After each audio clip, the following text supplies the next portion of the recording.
अखिल भारतीय पश्चिम महाराष्ट्र पद्मशाली समाजाचे अध्यक्षपदी डॉक्टर सूर्यप्रकाश कोठे यांची निवड झाल्याने सोलापूरवरून अहिल्यानगर येथे भेटीसाठी आली असता अहिल्यानगर पद्मशाली पंचकमिटी समाजाच्या वतीने अध्यक्ष श्रीनिवास बोजा व पश्चिम महाराष्ट्र पद्मशाली समाजाचे उपाध्यक्ष दत्तात्रय रासकोंडा यांनी त्यांचा सन्मान केला।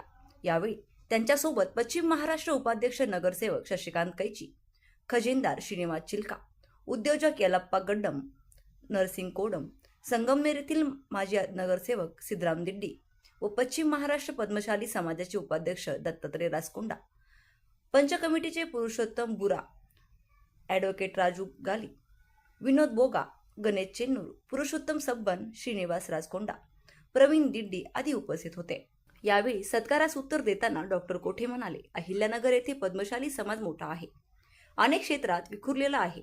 समाजाची एकी नसल्यामुळे समाजाचा सर्वांगीण विकास खुंटलेला आहे। यासाठी माझ्या पदाचा उपयोग अहिल्यानगर येथील पद्मशाली समाजाचा स्तर वाढविण्याचा प्रयत्न करणार असे डॉक्टर कोठे म्हणाले।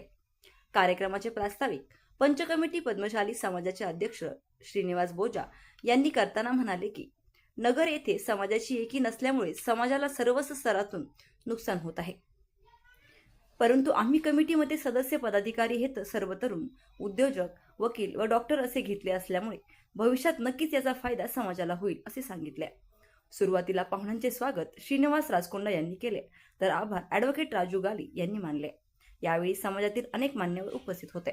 महाराष्ट्र संघाचे अध्यक्ष डॉक्टर सूर्यप्रकाश कोठे हे आज या ठिकाणी आलेले आहेत। आपण आपल्या अहिल्यानगरच्या पद्मशाली पंचकमिटी न्यादी समाजाच्या वतीने आपण प्रथमतः त्यांचं या ठिकाणी स्वागत करूया।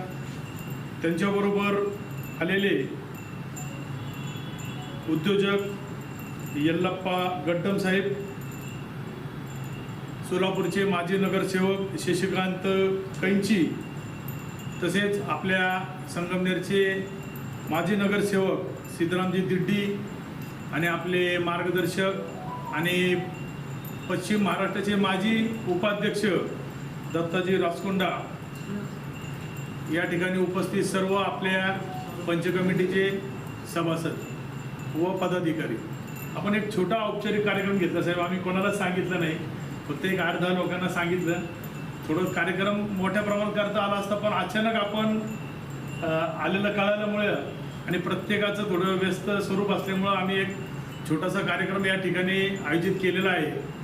मला डॉक्टरांबद्दल सांगावंसं वाटतं की बाबा आम्ही पुण्यामध्ये एका कार्यक्रमात त्यांना भेटलो, तर आमदार साहेबांना पण भेटलो, त्यांचे बंधूंना आणि डॉक्टरांना पण भेटलो, तर डॉक्टरांकडे एक चांगलं व्हिजन आहे त्यांच्याशी बोलल्यानंतर कळालं। आणि आम्ही त्यांना एक त्या ठिकाणी सूचना मांडली, त्यांच्या लक्षात आहे का माहीत नाही, की बाबा आम्हाला शिर्डीमध्ये जसं महाराष्ट्रात भारतामध्ये प्रत्येक मोठमोठ्या देवस्थानच्या ठिकाणी समाजाचं पश्चिम पद्मशाली समाजाचं त्या ठिकाणी वसतिगृह हे भवन आहे, तसं आज शिर्डी हे भारतातलं 2 नंबर देवस्थान असताना त्या ठिकाणी कोणतंही भवन नाही। तर ते भवन होण्यासाठी आपण आपल्या अहिल्यानगरच्या आपल्या अहिल्यानगरच्या पंचकमिटीच्या वतीनं आपण मंत्रालयामध्ये अर्ज दिले। त्यावेळेस तुमची जी चर्चा झाली, तर तुमचे बंधू जे आपल्या विधानसभा सदस्य देवेंद्रजी कोठे त्यांनी सांगितलं की बाबा मी मुंबईला दर मंगळवारी असतो, एखाद्या मंगळवारी आपण स्वतः तुम्ही सगळेजण आलो तर आपण भेटू। त्याच्यानंतर आपण डॉक्टरांना पण ती कल्पना दिली। फार मोठा विषय आणि आपण फार छोटे लोक आहोत, पण याला मोठं मूर्त स्वरूप भेटलं, सगळ्यांनी एकमेकाला साथ दिली तर एक निश्चितच, कारण की राधाकृष्ण विखेंबरोबर जेव्हा चर्चा झाली तर त्यांनी कोणत्या कोठ्यातून जागा द्यायची ते सुद्धा त्यांनी आम्हाला नागपूरमध्ये सांगितलं। फक्त आता कसं आहे की आपण त्या नियोजनामार्फत योग्य मार्गाने जर आपण गेलो तर नक्कीच आपल्याला उद्या भविष्यात तिथं जर जागा मिळाली तर मला नाही वाटत आपल्याला निधीला कुठं कमी पडेल। संपूर्ण भारतातून आपल्या समाजातले लोक जास्तीत जास्त निधी आपल्याला भवन बांधण्यासाठी तिथं निश्चितच मदत करतील, पण परंतु आपला पाया हा भक्कम पाहिजे। आणि जर आपल्याला ती जागा मिळाली तर निश्चितच आपण पुढं मोठं स्वरूप त्याला देऊ। तर आज मी या सत्कारानिमित्त मी त्यांच्याकडे एक मागणी करतोय अगोदरच की बाबा तुम्ही आम्हाला या मार्गासाठी सहकार्य करा, कारण की पद्मशाली समाज आज पश्चिम महाराष्ट्र म्हणजे तुम्ही आज आमचे प्रमुख आहेत आणि तुमच्या अंडर आम्ही अहिल्यानगर येणार, तर अहिल्यानगरच्या वतीनं जे इतरचे जे कार्यकर्ते एखादं छोटं रोपटं घेऊन तुमच्याकडे आलेत आणि त्याचं वटवृक्ष तुम्ही करावं असं मी या ठिकाणी आवाहन करतो.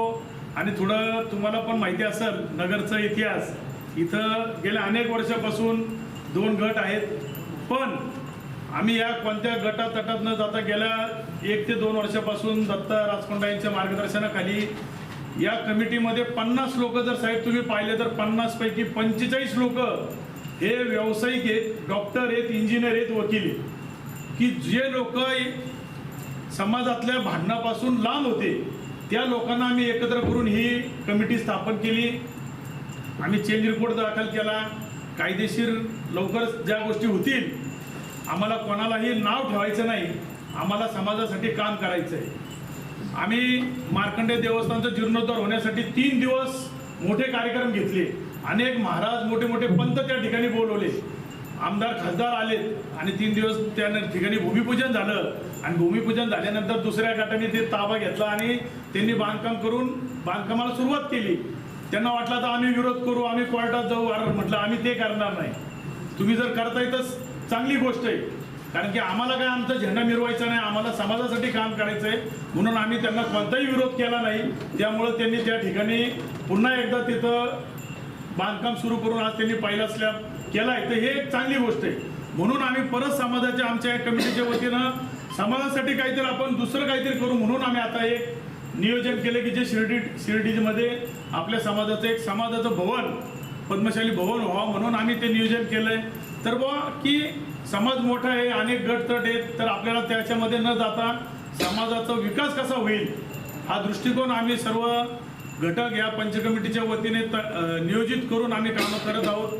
आज आमच्यासाठी अभिमानास्पद गोष्ट आहे की पश्चिम महाराष्ट्र अध्यक्ष एक युवा भेटलेत, हे आमच्यासाठी फार मोठी गोष्ट आहे. याच्या मागं अध्यक्ष कोटे साहेब होते, त्यांची पण आमची भेट झाली. आम्ही मागं सोलापूरला बी आलो होतो, त्यांचं पण चांगलं विजन होतं, परंतु ते मध्येच आपल्याला सोडून गेलेत. कारण की त्यांच्याशी जेव्हा चर्चा केली तेव्हा सुद्धा त्यांनी सांगितलं होतं की मला पदापेक्षा समाज पश्चिम महाराष्ट्रात कसं एकत्र करता येईल हे मी पाहणार. परंतु त्याच्यानंतर जी तुम्हाला मिळाल्यानंतर आम्हाला तुमचं नाव ऐकल्यानंतरच आम्ही म्हटलं की नक्कीच आता याच्या पुढं चांगलं काम होईल आणि तुम्ही दिशादर्शक काम करताल यात शंका नाही. आता तुम्ही कमिटी स्थापन करणार, तुम्हाला त्या गटातून नावं भेटतील, आमच्या बी गटातून नावं भेटतील. तुम्हाला जे लोक योग्य वाटतील त्यांना तुम्ही जरूर घ्या. आम्ही असो नसो आम्ही तुमच्याबरोबर आहोत एवढंच मी या ठिकाणी पंच कमिटीच्या वतीने सांगतो. आणि आज तुमचा सन्मान या ठिकाणी मी दत्ता राजकोंड यांना सांगतो की आपण पद्मशाली पंच कमिटीच्या वतीने त्यांचा सन्मान करावा. होता मग त्यांना करायचं कोणाला हा मोठा प्रश्न होता. मग आम्ही सगळं विचार करता त्यावेळी बरंच नाव आले. बरंच नाव आल्यावर मात्र सर्वांच एकच इच्छा होती की कोटे परिवारातले आणि डॉक्टर साहेब जे आहेत आज 8 वर्षापासून सामाजिक कार्य करतात. सामाजिक कार्य म्हणजे त्यांचं असं काम आहे ते कधी देखावर कधी केले नाही. आमच्या डोक्यात होतं की बाबा डॉक्टर साहेबांनाच अध्यक्ष करावं, तर आम्हीच नाही सगळ्याजणांची इच्छा होती की डॉक्टर साहेब करावं. मग डॉक्टर साहेबाला विनंती केली, डॉक्टर साहेब तुम्ही व्हायला पाहिजे. मग डॉक्टर साहेब 4-8 दिवस त्यांचं नको म्हटले. मग शेवटी आम्ही त्यांना विनंतीला मान देऊन ते पश्चिम महाराष्ट्राचे अध्यक्ष स्वीकारले. मग हैदराबादवरून त्यांची कमिटी आली, कमिटी येऊन तिने पण सर्व सर्च केले. तर आता पर्याय आपला म्हणजे डॉक्टर साहेबाशिवाय कोण नाही की पश्चिम महाराष्ट्र अध्यक्ष चालवण्यासारखं, कारण त्यांच्या कामाला बघून दिलेलं पद आहे. आज युवामध्ये आपल्यासारख्या ह्याच्यात पश्चिम महाराष्ट्र अध्यक्ष आमच्या डॉक्टर साहेबांना मिळाल्यामुळं लोकांमध्ये उत्साह वाढला, लोकांमध्ये काम करण्याची क्षमता वाढली. कारण एक नेतृत्व करत असताना त्याच्यावरचं पाठबळ हे लय महत्त्वाचं असतं. पण डॉक्टर साहेब आज गॅस्ट्रोलॉजिस्ट मोठे डॉक्टर आहेत, गॅस्ट्रोलॉजी MD आहेत, गॅस्ट्रोलॉजिस्ट आहेत आणि समाजकार्यामध्ये तिने काम करत असताना यांचा मी थोडंफार माहिती देतो तुम्हाला. आज सोलापूरमध्ये गॅस्ट्रोलचे काही संबंधित कावीचे टेस्ट असतात, ते टेस्ट करत असताना एक टेस्टला कमीत कमी 2,500 ते 3,000 रुपये खर्च येतो. असं तिने हजारो लोकांचे आपल्या समाजाचे असतील इतर समाजाचे पण असतील त्यांचं फुकट त्यांनी टेस्ट करून देतात, ते शिबिर देतात. आज पण दर महिन्याला एखादं शिबिर कुठे तर कुठे ठेवलेलं असतं आमच्या सरांचं. आणि त्याचबरोबर आपल्या सोलापुरात एक परंपरा आहे, नवरात्रामध्ये पौर्णिमाच्या दिवशी आपण पायी जाणारे दर्शन लोक असतात आपल्याकडं, त्यांना 3 लाख लोकांना कमी 1.5 लाख लोकांना तिने यावेळी म्हणजे 3-4 वर्षापासून करत आहेत. यावेळी मात्र तिने मोठ्या संख्येने खीर आणि दुधाचं आणि पाणी बॉटल असं वाटप केलं. त्याबरोबर आत्ता सोलापूरमध्ये जे पूरग्रस्त झालेलं होतं, जेवढे जिल्ह्यामध्ये आमच्या सोलापूर जिल्ह्यामध्ये जिथे खेडेगावचं पाणी भरलेलं होतं, त्या कुटुंबाला खायला प्यायला काहीच नव्हतं. फक्त त्यांना समजलं की बाबा इथं काहीतरी करायला पाहिजे. तीन ट्रक भरून पाचते खेडे जाऊन त्यांनी धान्य वाटप केलं, जेणेकरून अर्धा दिवस त्यांचा संसार चालावा.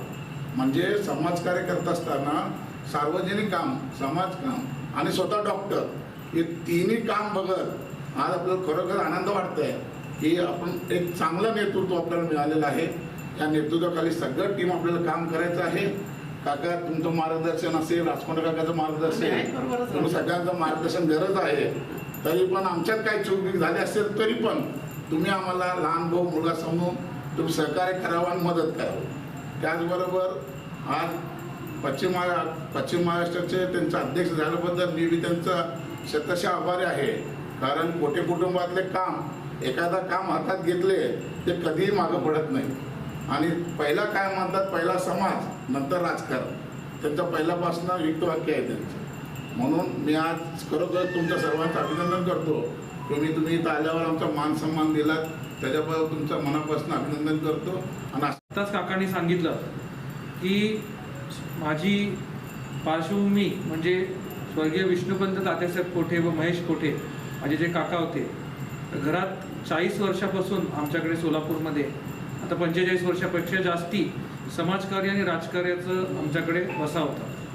तर म्हणजे आम्ही लहानपणापासून आम्हाला बालकडू आजोबांकडून आणि काकांकडनं मिळत होता की आपण काहीतरी समाजासाठी देणं लागतो आणि आपण काहीतरी समाजासाठी काहीतरी कार्य करायला पाहिजे.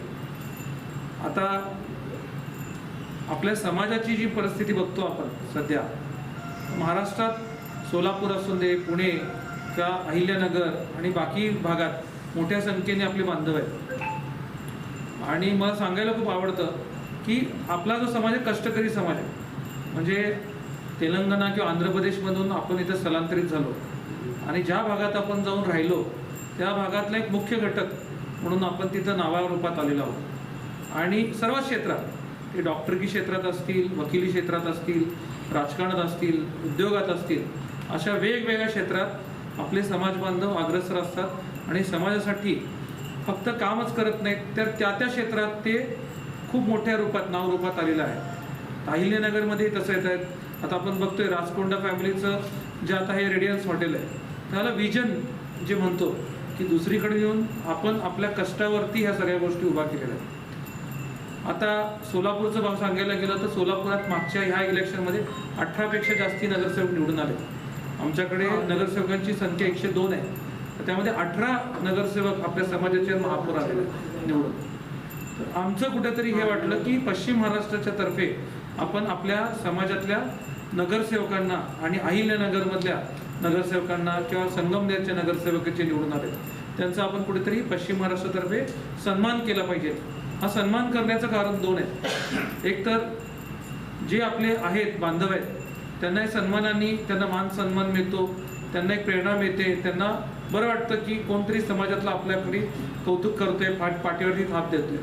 आणि जे नवीन पिढी आहे त्यांना ह्याच्यामधून एक दिशा मिळते की आपण ही एक गोष्टी करू शकतो, आपणही याच्या समाज उपयोगी करू शकतो. आपली भरी लोकसंख्या काही भागात कमी असतील पण नेतृत्व गुणासाठी ह्या गोष्टी आपल्याला करणं आणि एकजुटीसाठी ज्या समाज जर एकजुटी झालं तर आपली खूप मोठी संख्या आहे.